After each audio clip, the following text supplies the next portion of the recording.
There is one super important piece of gear that I always see left out of super hyped up posts on social media.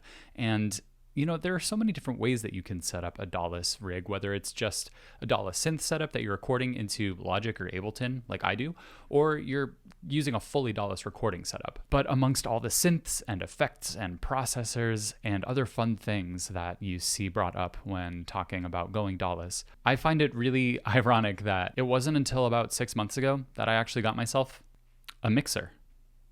This one I have right here is the Blue Box by 1010 Music. And I want to talk to you a bit about how I implement this into my recording setup, because a lot of you have asked, hey, what's that little blue box off screen in some of my videos? So the Blue Box is primarily a compact digital mixer. It has 6 stereo or 12 mono inputs and 3 stereo outputs, as you can see on the back here. And it has a lot of other features too, but I'm primarily just going to talk about how I implement it into my sort of mixing setup for my DAWless Studio. I'll link the product page in the description of this video so you can read up on all the specs if you want, but I want to talk about how it's really improved my sort of just creative workflow and why it's so important to me in that context. And this applies to all mixers in general, not just this one, although I'll talk about why this one is really important to me specifically. So a huge part of enabling myself to be productive with music is to reduce friction as much as I possibly can in my music setup process. That means I want to be able to sit down at my desk, flip a switch, and start making music right away. I'm a busy person, as I'm sure you all are. I have bills to pay, I have a dog,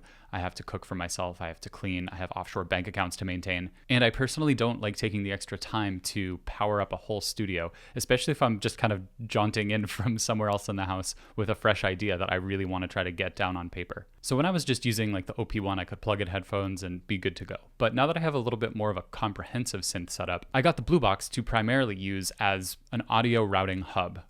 And I realize this is totally oversimplifying what it can do, but it's just so convenient and useful. And let me explain. So I run all of my synths into the inputs here. And like I mentioned, they're 6 stereo or 12 mono inputs, which is tons of headroom for how many synths I have. I tend to use kind of one size fits all synths that can kind of either run into each other for additional mixing, so I don't need so many sources for inputs. I'm primarily using this to run my synth setup and route it to my monitors, to headphone output, and also to my audio interface. And ironically, I do record all of my DAWless synth setups into a digital audio workstation. I use Logic Pro, but the main point for me being DAWless is that my actual music creative hub, the synths themselves, I'm not doing any of that work in a computer. And this is especially helpful to me since I'm recording a lot of audio for videos and want to monitor on headphones and sometimes with studio monitors. So it's helpful to be able to just turn everything on and then, mute the inputs that I don't want to use, or just don't turn on my monitors, and I'm good to go. There are some cool controls and functionality for input monitoring and EQing, and you can actually record on this device too,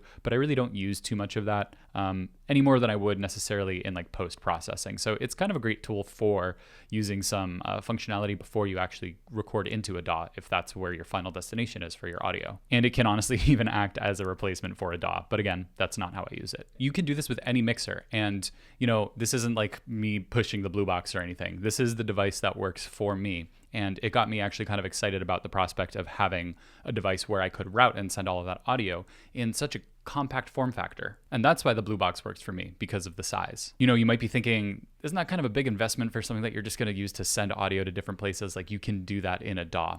But the point for me is that this is totally mindless. I don't have to change my workflow at all. And it's smaller than any of my synths. Most mixers are fairly large. And this little closet of a studio that I have is also my home office and also my workout space. So real estate is really important in this room. Your view on YouTube might be deceiving, but there is literally no room in this room. So to hammer it home, the most important tool you can have in your DAWless synth setup is a mixer. And the Blue Box is just the right mixer for me. I know that it can remain a constant part of my synth setup as that setup continues to shift and evolve. If I want to use it as an effect send, if I add other synths that don't have mixers in them like the Electron devices. I also use it to record my ampless guitar setup, which has been, just an incredibly useful way to monitor that audio for myself. And I can even save different project templates to have different inputs and outputs active or muted or at different levels if I want to, say, have like a heavier guitar tone for one project and then a very clean tone for another project. I can sort of set that up so the levels would be consistent without having to adjust it within the same project every time I'm playing. And to save and load projects, it's like 2 button clicks on this thing. I just wanted to make this video because it took me like 5 years to realize that a mixer would help reduce friction in my workflow. And you know, it seems kind of silly, but I thought maybe it would help some of you who are frustrated with the process of getting your studio set up and, you know, trying to, oh, I need to plug my headphones now, or wait, I want to listen to this on monitors, or oh wait, I want to send it to my interface and then I have to, you know, monitor the audio from my interface and all that stuff that nobody likes doing. So what are some of your favorite studio utilities that have reduced friction for you? Or maybe something that you got that you didn't realize would be as big of a help as it has been? Definitely let me know. I'm always looking to change things up in my studio and improve my workflow. If you know me, you know that I'm all about getting the best sound that you can with kind of like as minimal equipment as possible, because gear is expensive and I want to focus on the creative process and having fun and making good music. Something like this, again, reduces friction way more than I ever thought that something as simple as a mixer would.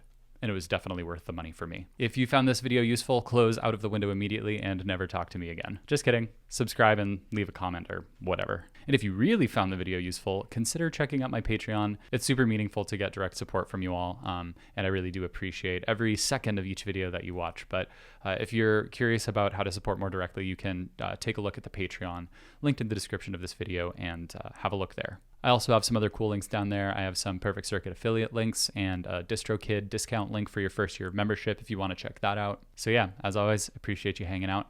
Thank you so much for stopping by, and I'll see you next week. Peace.